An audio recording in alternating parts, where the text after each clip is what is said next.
Tonight, a good opportunity for some of these Oregon players to to step up in the absence of this Oregon team that's been decimated by injuries. This is the midway point for these two teams, the 10th game of the year in league play, and Oregon starts with a basket. Kwame Evans did not play in the first two meetings between the first meeting between these two teams. He was sick. That back in early December, the UCLA won at Pauley. He's the most likely to step up. Has played the most games, has started the most games of who's left on this Oregon roster. Starts with a big bucket there. Zone to start for Oregon. We'll probably see a majority of zone all night from Oregon. How does UCLA attack it? Trent Perry getting the starting nod again with that hamstring injury to Sky Moore.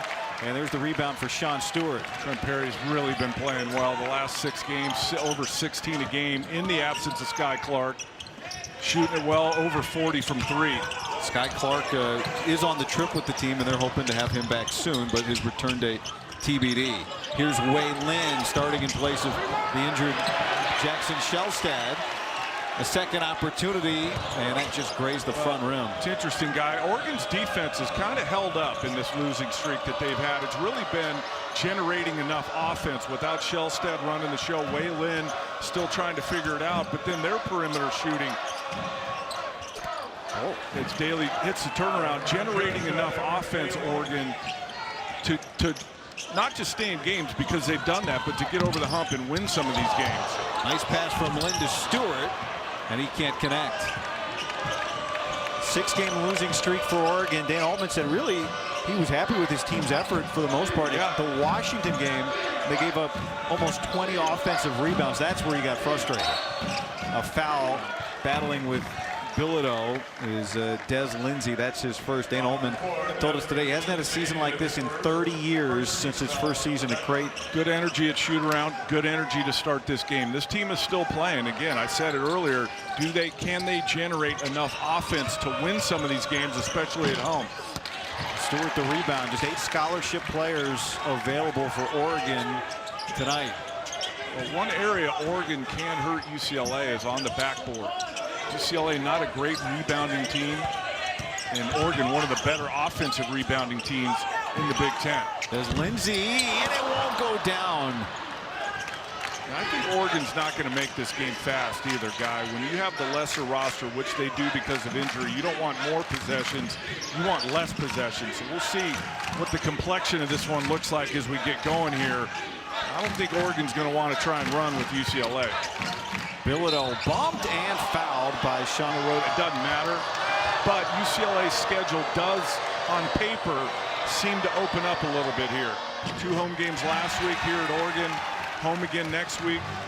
And so they're right in the thick of things. They're only a 3-loss Big Ten team. So tied for 5th with Wisconsin. You see last year versus this year. And so they got a chance to go on a run here. Won those 2 last week like we talked about in the Open.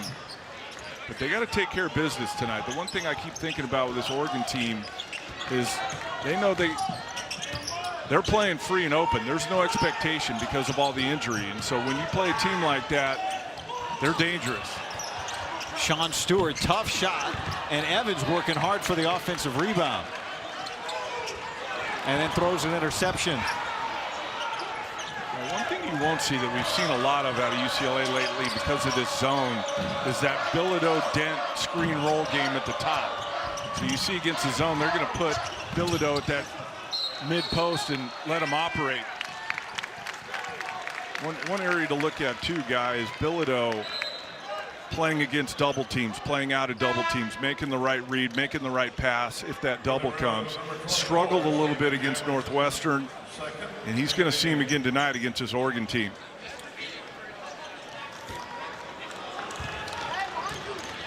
It's a UCLA group that has 5 players that average double figures. Bilodeau is 18 points a game. That's 9th best in the league. The double on Evans. And that's knocked out of bounds by Perry. Somewhat of a newer thing for UCLA that Mick's been experimenting with this year is doubling from the bottom side. You see, you can double from anywhere, from ball side, from the nail, but that backside double, almost the element of surprise to that guy because you can't see him coming. Nebraska does that as well. It's working. It's working for Nebraska, I'll tell you that. Wei Lin, a tough 3, and great rebound there from the birthday boy Stephen Jamerson, and now here's Dent with no space to create and still nearly gets it to go down. Usually gets that whistle. He's so good at getting to contact and trying to finish. Nice job by Oregon not putting him on the foul line there. I saw the graphic earlier. The home team has found a big hole in both of our preceding games today. Oregon is getting some good looks, it seems like, Don. Good play by Kwame Evans. Got the switch. Dent on him. Ran him right down to that low block. Daly, that is tough. Couldn't finish it. And the ball is loose and tracked down by Lindsay. The two teams have combined 2 of 14. Tell you what, Oregon's still athletic, even with those guys out. Lindsay athletic, Evans, Sean Stewart. Devon Pryor. The rebounding is going to be a big key in this one. Pryor just created that look, and again Lindsay can't connect. 1 of 9 for Oregon here to start. That's been the issue. Again, trying to manufacture enough offense. Oh, Daly, maybe he's found it again. He started hot from 3, went ice cold, and now hits a 3 here. It's interesting, isn't it? Some guys just like playing against certain teams, and it feels like Daly really likes playing against Oregon. He's shooting over 80% against Oregon in his last 3 games entering this one. Usually it's the buildings you like playing in, not so much the team you're playing against. There's a foul on Daly. Up and screens one of those 2 guys at the top and try and get that action going. UCLA's won back-to-back games entering tonight, and 4 of 5. Oregon trying to snap a 6-game losing streak, shorthanded but playing hard in the first 5 minutes here at home. Well, again, I said it earlier, guy. Opportunity for these guys. If you feel like you've warranted more minutes, more opportunity, more shots, you're getting it right now. They're just not going down for the Ducks. 1 of 10 to open the game. For UCLA, only Eric Daly has made a field goal today. But nice he finds play. an opening for Jamerson to score. Great seal by Jamerson. Great presence by Daly not to force that one up and find Jamerson on that seal.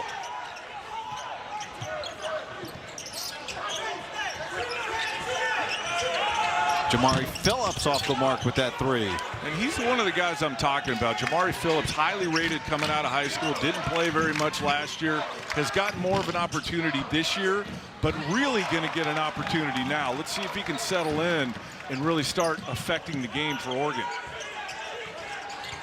Oregon defending that offensive glass well, so they've made that correction since the Washington game. And now Evans hits the 3. Spend so much time. You and I have been here the last few years doing a lot of Oregon games. Kwame Evans has really spent a lot of time working on that perimeter shooting. Saw it today at shoot-around. Much improved from behind the 3-point line. Over 30% now this year for him.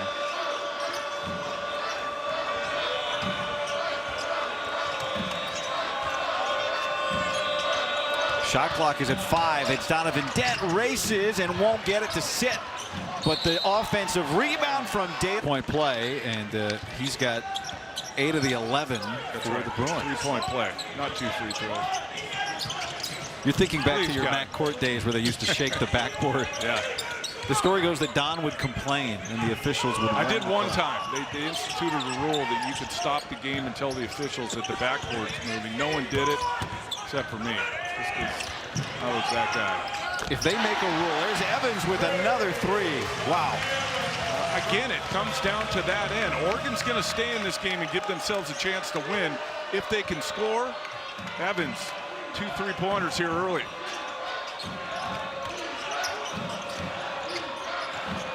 Daly's been hot to start. Daly attacks. And that goes out of bounds. Oregon doing a good job on Bilodeau here early. Their leading scorer. Can they get him going? Right on cue. And he can't get it to go down, but there's Booker, and he has really been challenged this year by Mick Cronin and his staff to change the way he plays. You and I have talked about it. Be more of an inside presence, rim protector, rebounder, runner, not just a perimeter 3-point shooter. Alexander Kopsitsky into the game for Oregon.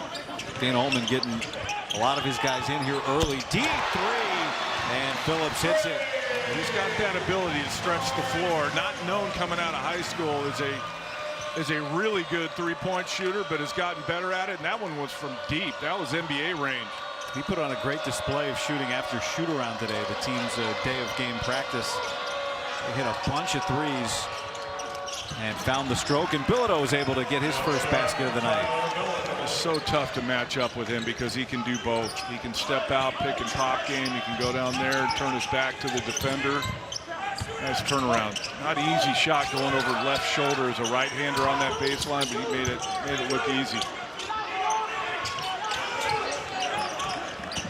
Evans has hit a couple of threes today.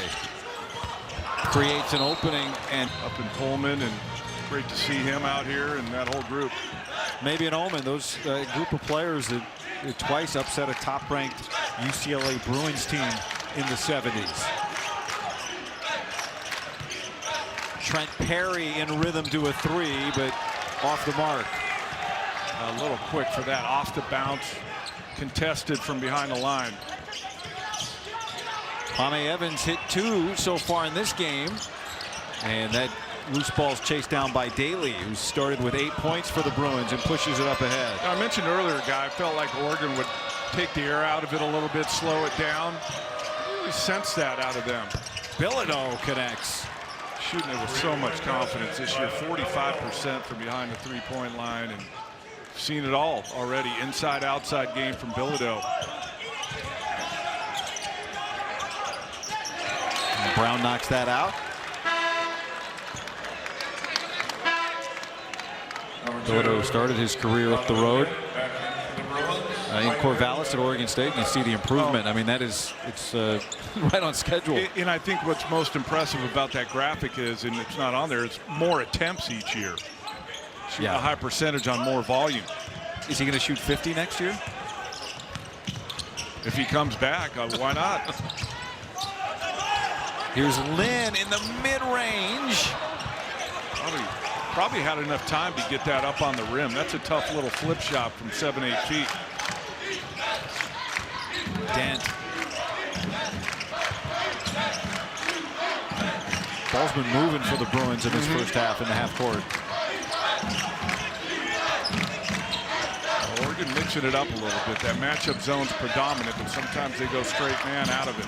Phillips doing a good job on Dent. And here comes Lynn. Booker stalking, so Lynn just pulls up and drops it.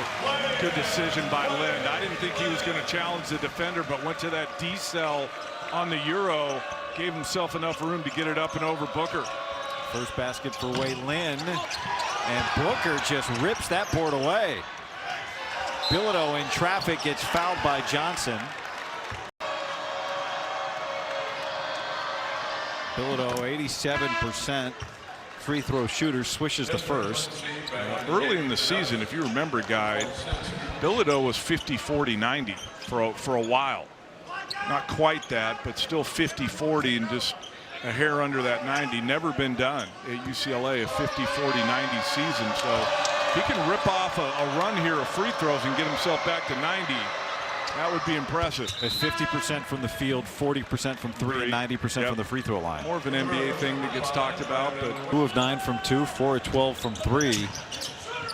Phillips has hit a couple, and Evans, who has it now, has hit 2 threes. Dent closed out quickly, but fouled. It's the first foul he's committed. Number 2, Donovan Dent, his first 13th foul. The third team foul on UCLA. Under 6 to go in the first half. Well, this game, the key tonight is the home team has to trail by double figures in the first half. Bilodeau back in there defending on Evans. Evans doesn't want to go baseline where Booker is waiting for him. Lindsey's in trouble, and a 5-second violation.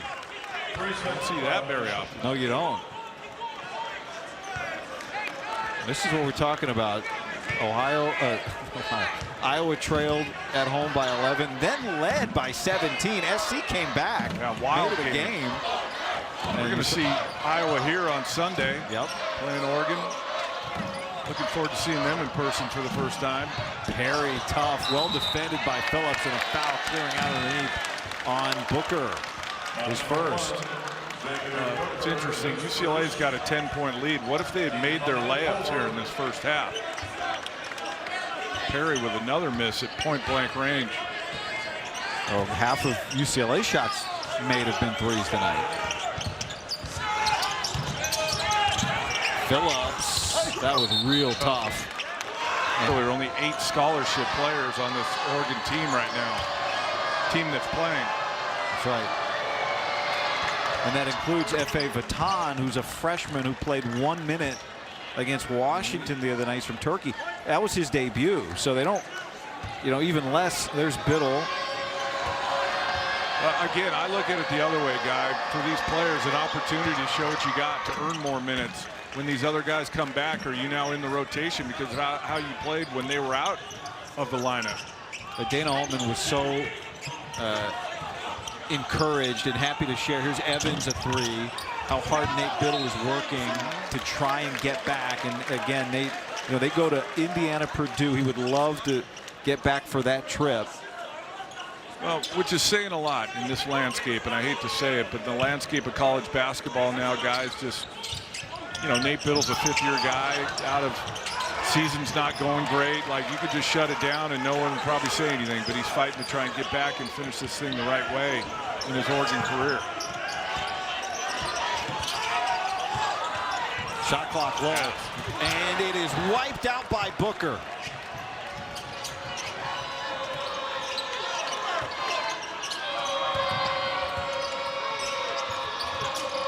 Here's Daly. Slices inside to score, and he joins Bilodeau in double figures. The ball movement has been good for UCLA tonight. They've gotten quality looks behind the line and in the paint. Bilodeau and Daly have 20 of the 30 Bruin points. Lynn, he knew he had a foul and he drew it. I think there's a lot of people in this building that have seen the Grateful Dead.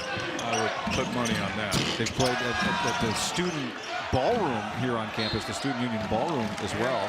And Dead and Company, the new version of the Grateful Dead. Bob Weir just passed away 2.5 weeks ago. And this tonight was all planned before his passing, but a good opportunity to honor him as well.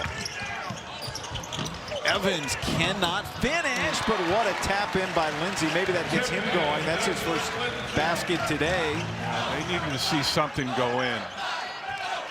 Big bucket there for Oregon. They've got to string together some stops on this end. Down 11. Daly erased by Evans, tries again, and it's swatted out to Lynn.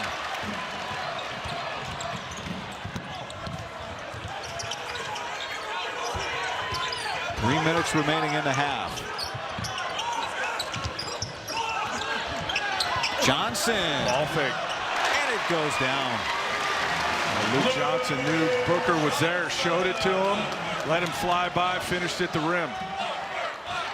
Good answer here from Oregon. A little jolt here before half. Dana Altman's message this week was clear. It's easy to have a pep in your step when everything's going easy. Our challenge now is to respond to the adversity, and his team has come ready to try tonight. Shot clock is low. Tough shot. Booker makes it. Inverted that time. Usually that's Booker entering it to Bilodeau down there. That time Bilodeau to Booker. Booker at 6'11" with the length. What a matchup it would have been to see him and Biddle. Biddle was just coming off the injury in the first meeting to his other an ankle injury early in the season and didn't play well in that first meeting.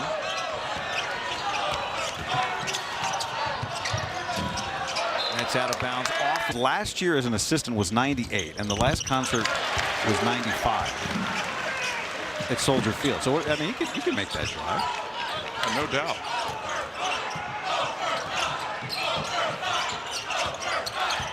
Here's Dent. Tough shot, and he gets it to go. Yeah. That's his first basket. That one was certainly tougher than the first two he didn't make tonight. We just talked about coming into the game how well he's been playing. 18 points, 9 assists coming in the last two. He never seems to change his expression, whether he's got 18 or 2. No, and I think as we go through the rest of this Big Ten schedule, there is going to be games where he is going to have to score. That Purdue game, he had 23, 13 assists. They won the game by 2. If he doesn't score in that game, do they win the game? So we'll see how that plays out. Back-to-back baskets for Donovan Dent. Shot clock is off here at the final seconds of the half. We got time. Lynn gets free. He had a good look at it, and that is how Purdue's, in effect, winning basketball. You're probably going to get more minutes. starting point guard Jackson Shellstad out for the year. Nate Biddle, the star big man, out tonight, hoping to return maybe next week. Takai Simpkins also out. That's a lot of points unavailable for Oregon. Here's Bilodeau. And meanwhile, Sean Stewart is starting the second half for Oregon. He's got 3 fouls.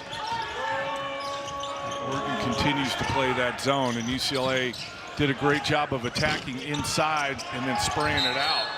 Stewart, you can see what he brings to the table. He goes way up for that rebound and draws the foul on UCLA.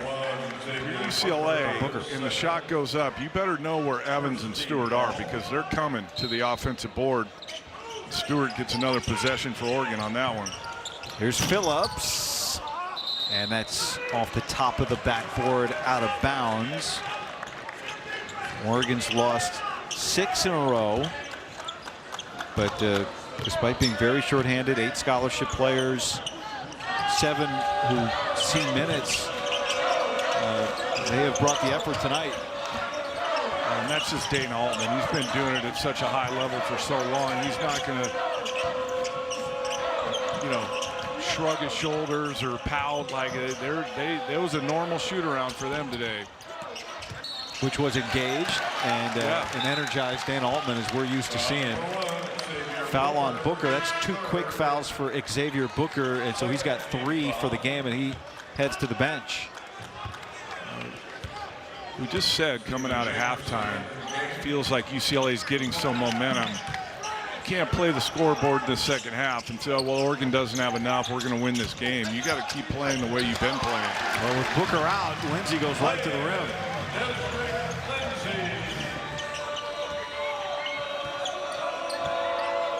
Iowa trailed at home by double figures earlier today to start our triple-header, came back and won. Wisconsin trailed big to Minnesota at home, came back and won. The question is, does Oregon have enough firepower for that? And especially because Dent didn't even get going offensively until late in the first half. Now he's got 6 points. Well, and that's the thing, if you're UCLA, the last thing you want to do is let Oregon start this half good and give them hope that they can win the game, because then they'll play with even more energy. Dent beats everybody to the ball and everybody to the other end.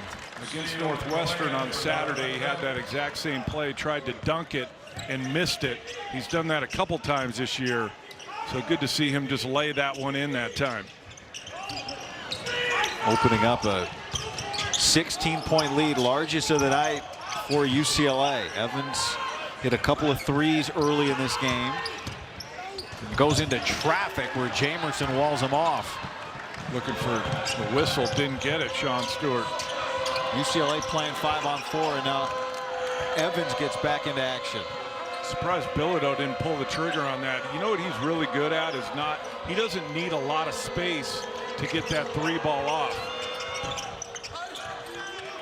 He does get that rebound, and in some traffic scores over Stewart.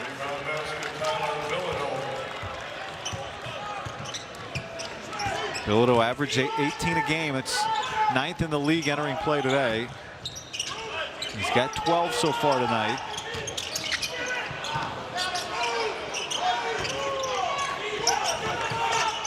Lynn has been unable to get free for the most part in this game, especially from 3. And I don't know if that pass was for Phillips or for Stewart, but it's a turnover.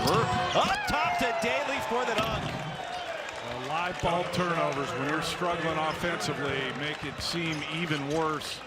Dana going to take a timeout here. The UCLA has opened up its locker. You know, the cool thing about the tie-dye shoes, and you see what UCLA has done out of the locker room, 8-2 starts to the game and to the second half. Another kind of cool element of the tie-dye shoes, the Grateful Dead shoes. Evans inside for the dunk. Is that they're the Sabrina Ionescu signature shoe. The WNBA and Oregon star.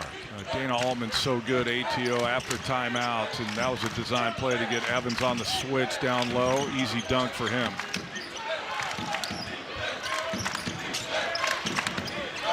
Oregon back to man. Here's Bilodeau facing up on Evans. Jamerson can't corral it. And out comes Drew Carter. Shot for Bilodeau, just didn't go down. I like when he faces up and takes that 15, 17-foot jumper instead of trying to back guys down every time.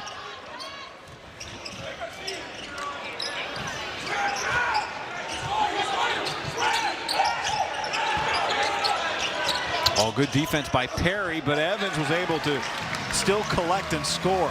Evans recognized the switch, had Trent Perry on him, just took him down low, went right through him, got it knocked out, but stayed with it and finished the play.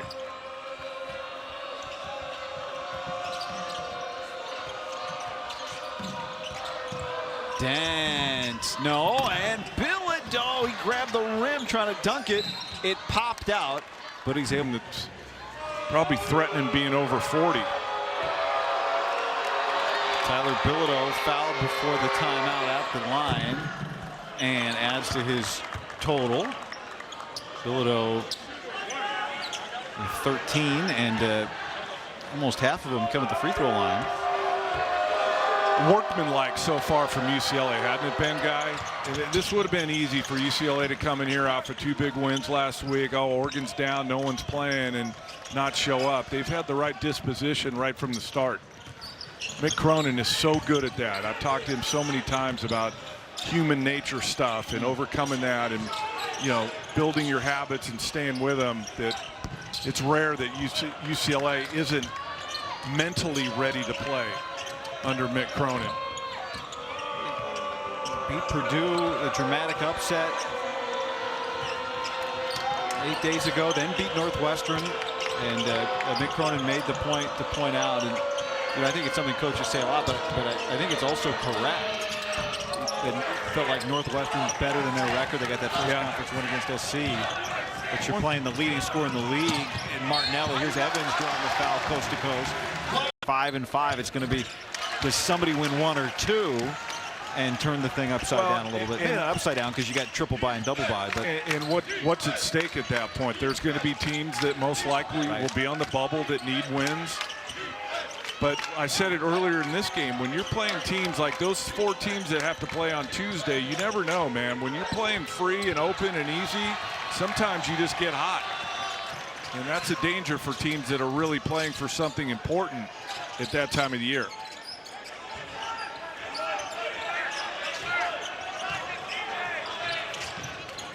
And Nate Biddle's trying to get fully healthy and back for the conference tournament. Carter.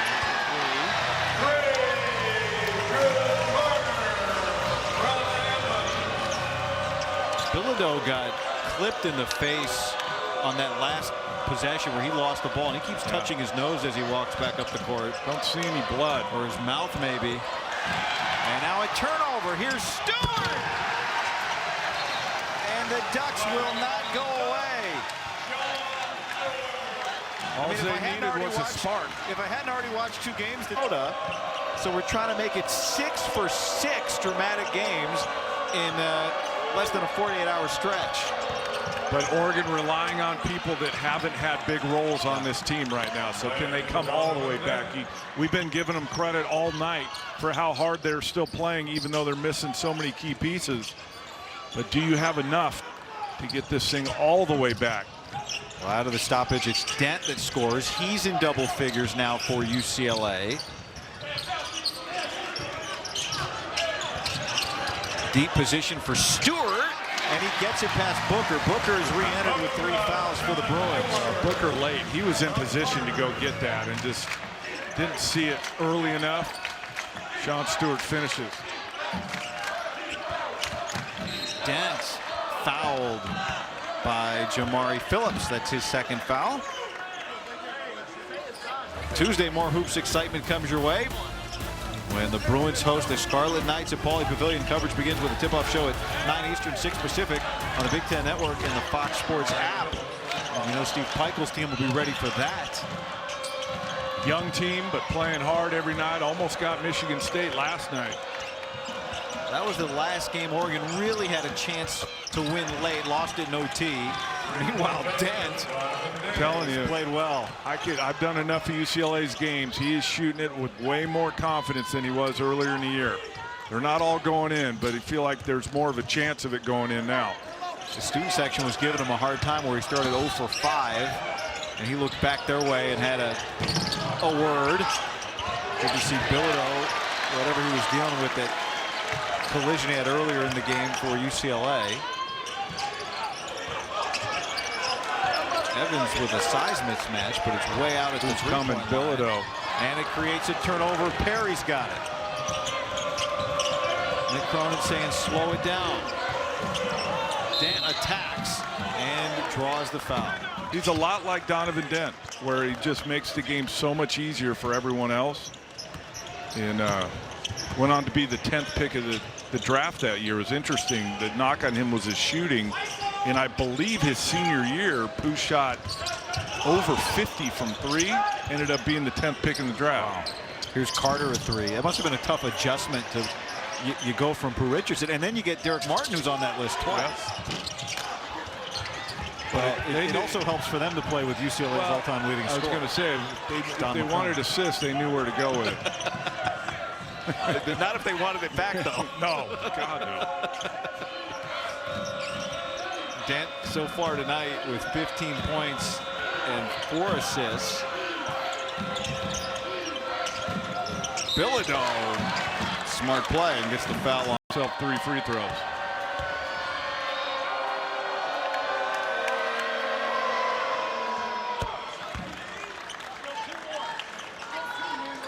Just like that, back to 16. Yeah, 20 cut down to 10.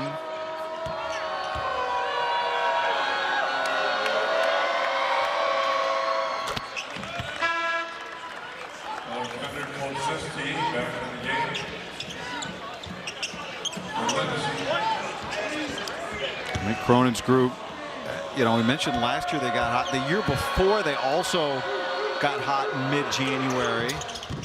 And, you know, keep in mind they're doing this right now without Sky Clark, who, you know, you talk to the opposing coach day of game at shoot-around, his name always seems to come up. And he's dealing with a hamstring injury. Well, he's hoping to return soon. You're right, Guy, and here's the good news. Trent Perry has elevated his game because of the opportunity he's gotten with Sky Clark being out. So now you add Sky Clark back to it. In a bet, really think of guards. But Clark is very good defensively and having a really good offensive year as well. Yeah, I think you're like 3D probably minimizes the type of player he is too a little bit. Yeah, like, right. Dent. We got 10 on the clock. And 10 left in the game. Dent left free.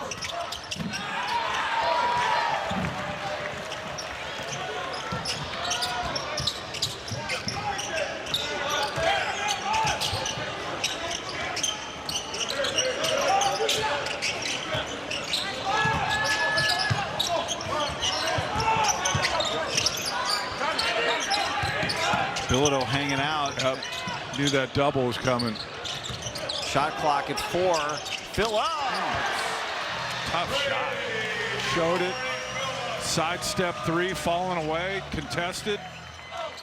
Telling you, this could give Jamari Phillips the confidence he needs to really make an impact on these Oregon games. We'll see on Sunday. We mentioned they play Iowa. There's some follow-up from him Sunday against them.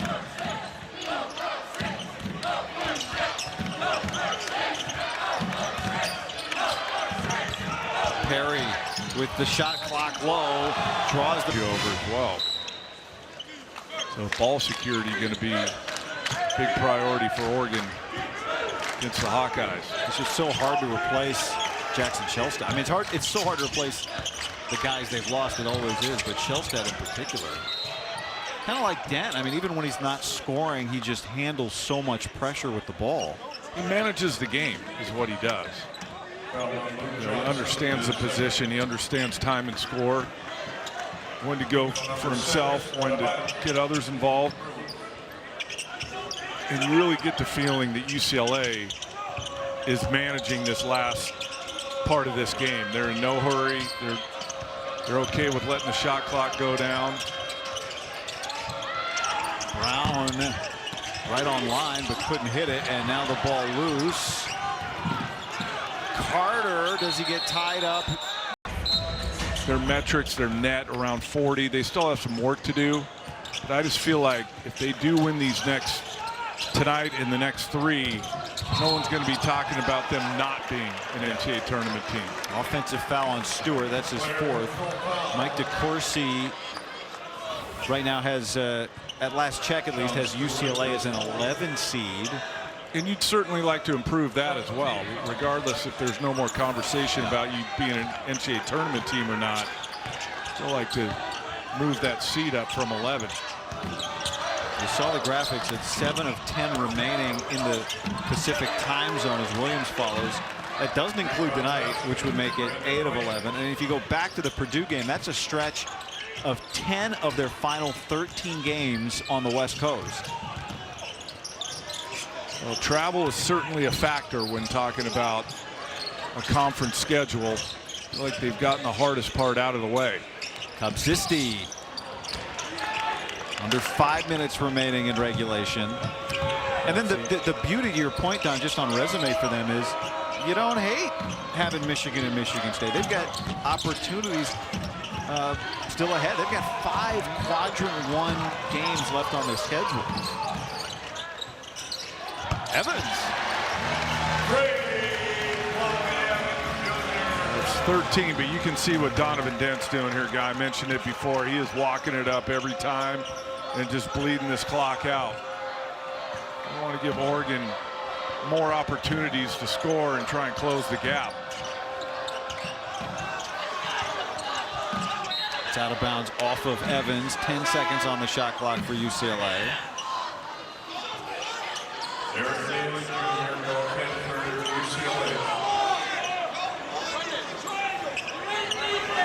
There's 2 coaches that don't change their style regardless of record, score, situation. It's worked for a long time for both of these guys. There's a foul on them. No matter what. It's like a good tradition. Yeah.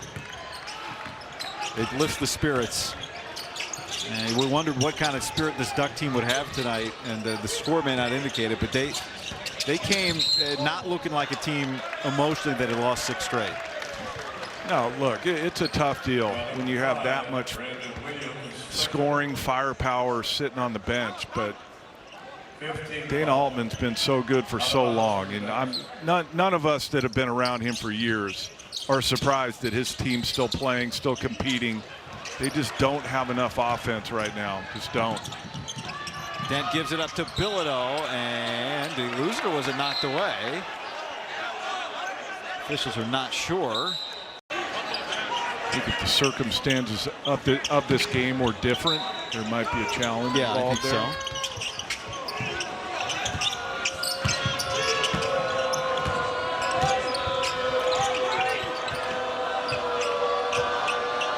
So imagine this UCLA team with Sky Clark at some point. You think about the postseason. Again, this is the midway point of the regular season, so still a lot of basketball to be played. But where can this team end up, I think, will be one of the questions in February. Well, the guy that just scored has elevated this game.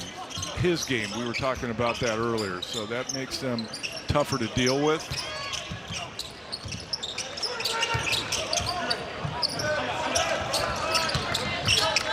And the tournament's different this year. So, you know, last year we mentioned they were a top 4 seed. That top 4 seed so valuable this year. Well, remember, 3 teams didn't make it last year. Yeah. So the top 4 seeds got a double bye. Others got a single bye. This year it's different. If you're a top 4 seed this year, you get a triple bye. Top 8 seed double bye. Because every team in the league makes the tournament. Exactly. The conference tournament. Here's Dent.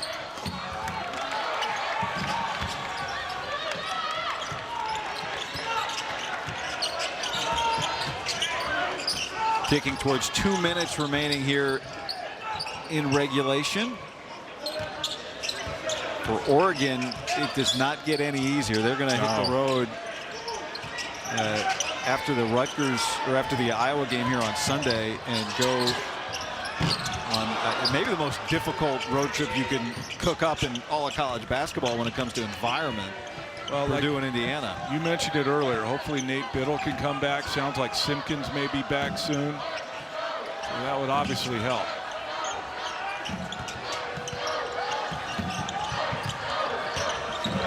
It was a 20-point game at the most about 3.5 minutes into the second half. Oregon in a 3-minute stretch cut it to 10. And then UCLA, under the steady hand of Donovan Dent, pushed this lead back out. So alas, we will not have, this is a third game of a triple header, but we will not have a repeat of the first two games, as Perry, who started 0 for 6, has hit his last 3 or 3 of his last 4. Look, God, this was a tricky game. It would have been easy for UCLA not to, because of all the injuries to Oregon and who's not playing, to not come and do what they needed to do. But they've done enough to win this game pretty handily. Evans knocks down another 3. Hey, look, any win in the Big Ten at this point in the season is a good win. I don't care who you're playing and who's playing for that team you're playing. It's the amazing thing, right? I mean, part of it is that Oregon is going to fall to 1-9 in league play, and not that it's good necessarily, but they're still top 100 in KenPom. It tells you a little bit about their metric. Now, of course, some of that is based on, you know, they played 12 games with Shellstad and Biddle, right, but they didn't play many games with Biddle and Shellstad together. Under a minute here, and they won't, because Shellstad will not return this year. I've talked to him a lot, been here a lot, and when healthy, he's been a major factor for this Oregon team and program. Oh, Booker.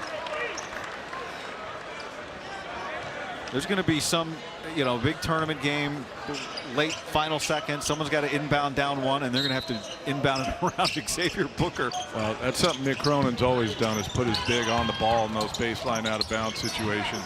Adai Mara gone, of course, to